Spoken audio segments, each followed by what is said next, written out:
አሰላሙ አለይኩም ወራህመቱላሂ ወበረካቱ። ዲና የተከበራችሁ ቻናል ተከታታዮች እንዴት ናችሁ?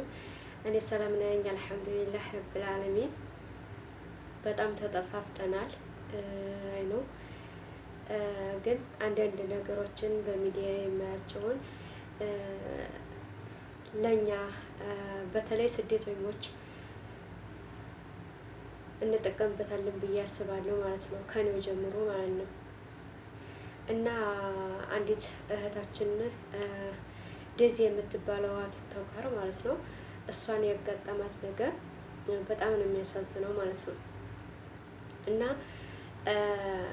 አንዳንድ ጊዜ ዩቱበር ስንሆን ቤተሰቦቻችንን በክፉም ሆነ በደጉ ሚዲያ ላይ ባናቀርባቸው፣ በተለይ ደግሞ በክፉ ነገር ባናቀርባቸው፣ ቤተሰቦቻችንን ሸሽገን ብንኖር ያለንን ነገር አብዛኛውን ነገር ለሰው ባናሳይ፣ በተለይ በሚዲያ ላይ ማለት ነው። እና እህታችን ዴዝ አላሁ ስብሓነሁ ወተዓላ ሰብሩን ይስጥሽ እላለሁኝ። በሆድሽ ያለውን ደግሞ በጀርባሽ ያደርግልሽ፣ መጽናናትን እመኛለሁ ማለት ነው።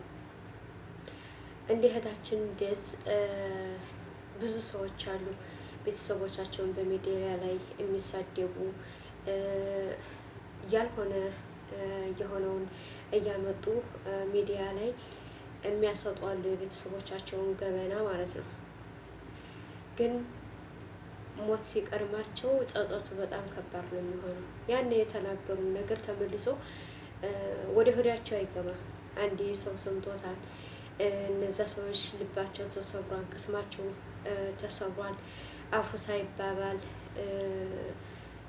ሳይገናኙ ይቅርታ ሳይጠያየቁ ወይ ያን ተናገሪ ወይ አልፋን ወይም ደግሞ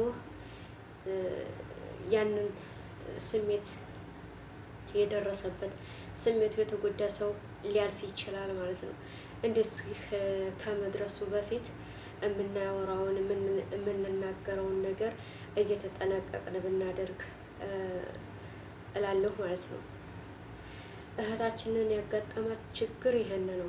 ምክንያቱም እናቷን በሚዲያ ላይ ብዙ ነገር እያለቻት ነበረ፣ ለአንድ ወንድ ብላ ማለት ነው። ማለት አንድ ወንድ ማለት አንድ ሴት አንድ ወንድ ነው። ሳሄ ያን የተፈቀደልንም እንደዛ ነው።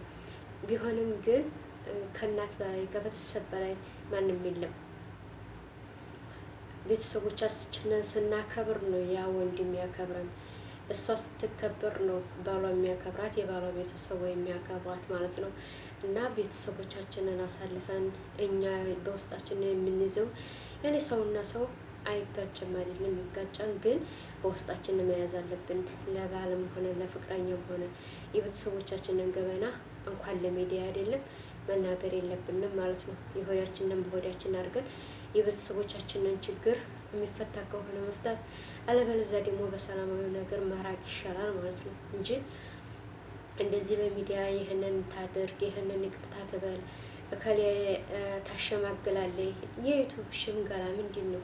እነዛ ሰው እኮ እየተጠቀሙባቸው ነው። እናንተ ገበናቸውን ባወጣቸው ቁጥር ሰው እየተሰለቀባቸው ነው።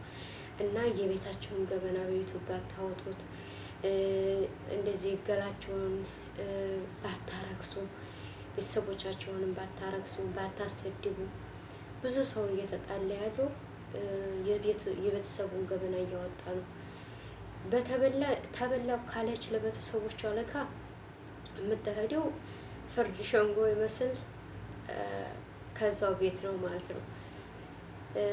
እንደገና ደግሞ ባሌ ጋር ተጣላሁን ብትል የምትሄደው አንድ ቻናል ላይ ነው ማለት ነው። እና በየቻናሉ እየገባችሁ የቤተሰቦቻችሁን የባላችሁን ገበና የምታወጡ እባካችሁ ተመከሩ።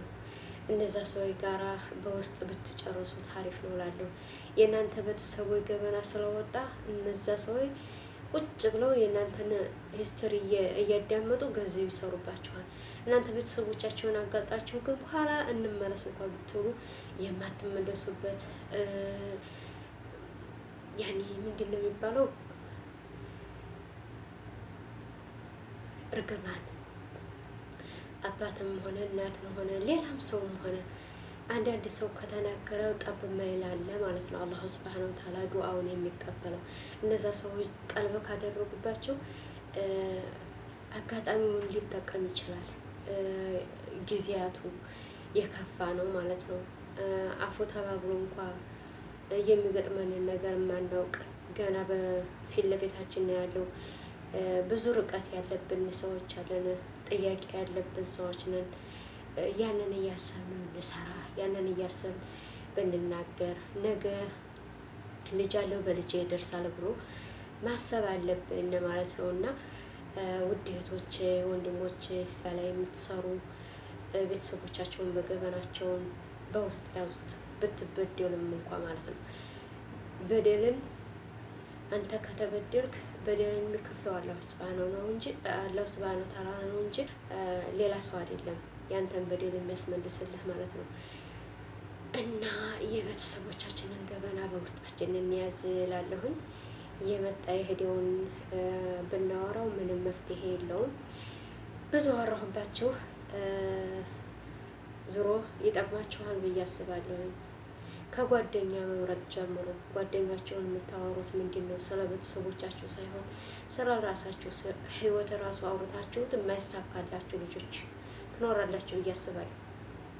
ምሳሌ አንድ ነገር አስባችሁት ያን ነገር የማይሳካው ለሶስት እስካወራችሁት ድረስ አይሆንም።